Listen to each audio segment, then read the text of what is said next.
Yang gede. Oke. Oke, sini. Kita gak ngukur gede ya.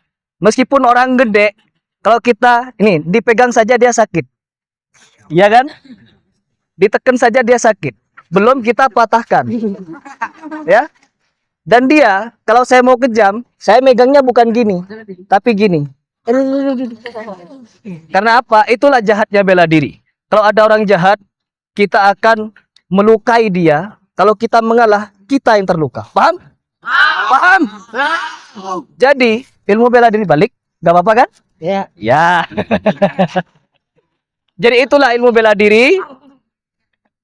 Kalau kita masih bisa menyelamatkan diri, dengarkan saya baik-baik.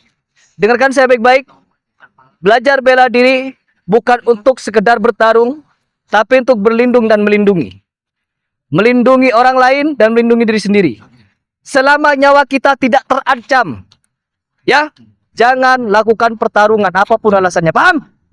Paham? Paham. Bagus. Ini bekal pertama yang ingin saya kasih pada kalian. Di berikutnya, bekalnya akan lebih banyak. Dan kalian harus siap secara pikiran, mental, dan fisik. Siap? Siap! Siap! Siap! Siap jadi pesilat? Siap! Siap beneran? Siap! Bagus! Bangun! Nah, bagi teman-teman yang ingin mendaftar atau bergabung ke Pencaksilat Garuda Indonesia, bisa kalian DM Instagram ini untuk mendapatkan informasi di mana tempat latihan, dan terkhusus tempat latihan kami untuk di Jabodetabek ada di Cibubur dan di Rawamangun, Jakarta Timur. Untuk jadwal latihannya di daerah Cibubur ada di hari Sabtu dan Ahad, kalau yang di Rawamangun ada di hari Kamis sore ya. Jadi untuk menanyakan lebih lengkap, lebih detail untuk informasinya, silakan DM di Instagram ini. Perhatikan. Oke, sikap. Oke. Jangan ada yang ketawa. Hap. Oke, belum kompak.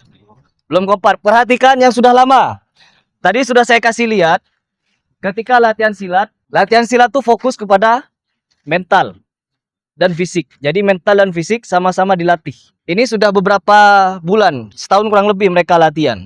Jadi ketika saya kasih aba-aba, ini akan jadi contoh buat kalian. Bagaimana posisi sikapnya, gimana ketika mereka diam, ketika mereka sampai, sudah siap mereka. Perhatikan kakinya, ada gak yang pakai sendal? Nah, jadi mereka sudah siap. Ini latihan silat. Ini full fisik, ketangkasan. Jadi apa yang mereka siapkan? Apa yang mereka siapkan? Saya tanya. Jawab. Fisik. Mental. Apa lagi? Disiplin. Sikap. Hau. Sikap. Hau. Mereka gak ada yang ketawa. Kenapa? Mereka sudah lama, sudah paham metode latihan. Nah, sekarang kalian, contoh mereka. Sikap. Kaki rapat. Bukan su. Bukan su. Mentang-mentang saya bilang su, nanti kalian su Ronaldo ya, jangan. Sikap. Up. Kakinya dibuka. Perhatikan mereka. Sikap. Kakinya rapat semua. Ketika saya kasih aba-aba, mereka buka kaki. Hop. Perhatikan kakinya. Nah, kalian juga begitu. Sikap. Tutup kaki. Hau. Sikap. Hau. Sikap. Jangan ada yang ketawa. Hau. Sikap. Hau. Oke. Sekarang saya ingin memperkenalkan diri. Boleh duduk? Ya, duduk. Oke, 5 menit saja ya. Habis itu kalian pemanasan dan latihan jurus. Bismillahirrahmanirrahim. Assalamualaikum warahmatullahi wabarakatuh. Perhatikan. Duduk yang benar. Duduk yang benar. Lihat saya. Di sini saya datang bukan cuma untuk ngajarin satu, bela diri. Bukan. 2, bukan cuma mengajarin kalian berantem. Tidak. 3, bukan cuma ngajarin kalian bagaimana aktivitas fisik bela diri. Tidak. Tapi di sini saya juga ngajarin kalian bagaimana menjadi pesilat yang anti khurafat. Oh, ada yang jawab tadi. Menjadi pesilat anti lebih kuat. Pesilat apa? Pesilat apa? Di Indonesia banyak sekali perguruan silat, oknum-oknumnya yang menjadikan pencaksilat sebagai ajang menjadi dukun. du du Caranya bagaimana mereka jadi dukun? Jual jiwa, jimat, jual jimat, jual klinik, jual mistik, jual ilmu kanuragan, kebal, dan lain sebagainya, di mana itu adalah kisah-kisah halu, mistik, jin, kodam. Di Indonesia sangat marak seperti itu. Itulah kenapa pondok pesantren yang bermanhaj salaf ada sebagian, bukan cuma sebagian, memang sebagian besar mereka menolak pencaksilat karena pencaksilat banyak hurufatnya. Nah, itu penyebab saya mendirikan Silat Garuda Indonesia yang anti apa? Anti hurufat. Ada yang tahu apa hurufat? Ada yang tahu apa hurufat? Oke. Apa hurufat? Dongeng. Lebih kuat lagi apa hurufat? Dongeng. Ada lagi tahu apa hurufat? Yang lain selain dongeng. Apa lagi hurufat? Hah? Mitos. Mitos bener. Apa dongeng? Hayalan. Betul, dongeng, mitos, hayalan. Kamu apa? Mengada-ngada. Betul. Kamu apa? Tahayul. Tos berarti kita. Apa lagi? Ya, termasuk itu.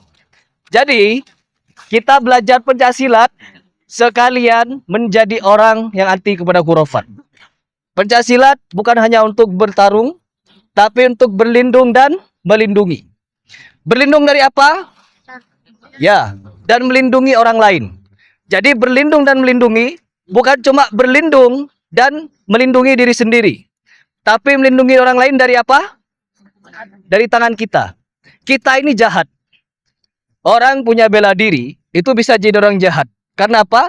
Dia tidak bisa kontrol diri, mental, dan keinginannya, hawa nafsunya untuk memukul orang. Jadi jahat bela dirinya. Tapi kalau kita barengin belajar bela diri dan belajar spiritual yang benar, termasuk bukan belajar spiritual yang ujung-ujungnya jadi dukun. Kita belajar bela diri untuk apa? Untuk anti kepada dukun-dukunan dan mistik-mistikan beserta khurafatnya. Paham?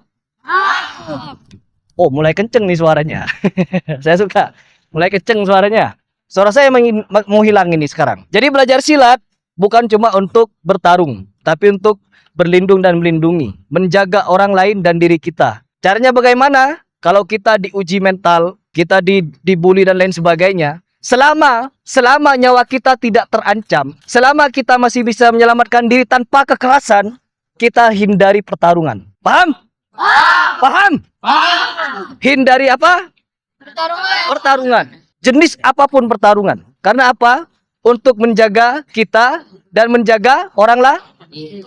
Karena kalau kita bertarung, ada dua konsekuensi. Satu, kita membahayakan diri kita. Dua, kita membahayakan orang lain. Karena apa? Salah satu maju. Kamu maju. Ya, maju, gak apa-apa sini. Misalkan dia orang jahat. Dia pegang pisau. Nih pisau nih. Todong perut saya. Perhatikan, ini orang jahat. Jangan dulu. Oke. Jangan banyak action dulu. Oke. Paham. Ini pisau nih, ini bilahnya nih. Dia nodong gini, dia jahat. Perhatikan apa yang saya lakukan. Kalau saya masih sayang sama dia, saya cuma pegang dan dielus. Gimana rasanya? Iya. Jujur gimana rasanya? Oke. Ketika dia nodong, kalau saya ngelus, dia biasa saja. Tapi kalau saya dikit saja tekan, gimana rasanya? Copot sendiri. Jadi kelihatan sih. Sini. Oke. Itu masih sederhana. Kalau dia nodong. Kalau saya mau jahat, jempol saya ini bisa ngeluarin biji mata. Jadi saya pegang telinganya, ya, saya tarik telinganya. Kalau saya sayang, kalau saya gak sayang, ini langsung masuk ke biji mata, keluarin. Jadi ketika dia nodong, dia mau bunuh saya. Jadi saya buat dia cacat permanen. Cacat permanen mengeluarkan biji matanya, lalu kasih. Nih, udah selesai. Dia ingin menjahati saya ingin menjahati dia ketika menggunakan bela diri untuk membuat orang cedera permanen. Paham? Gak apa-apa kamu? Apa? Sakit tangannya tadi? Sakit. Oke, tapi gak bakal cedera. Duduk. Jadi itu hanya latihan sayang-sayangan itu tadi itu. Gini-gini itu. Kalau latihan kejam-kejaman sampai patah. Jadi ditekan dikit patah. Kerasa kan? Kerasa? Ada yang mau nyoba? Oke, ini nih yang kecil. Yang kecil katanya. Yang gede, yang gede. Kamu yang gede. Yang gede.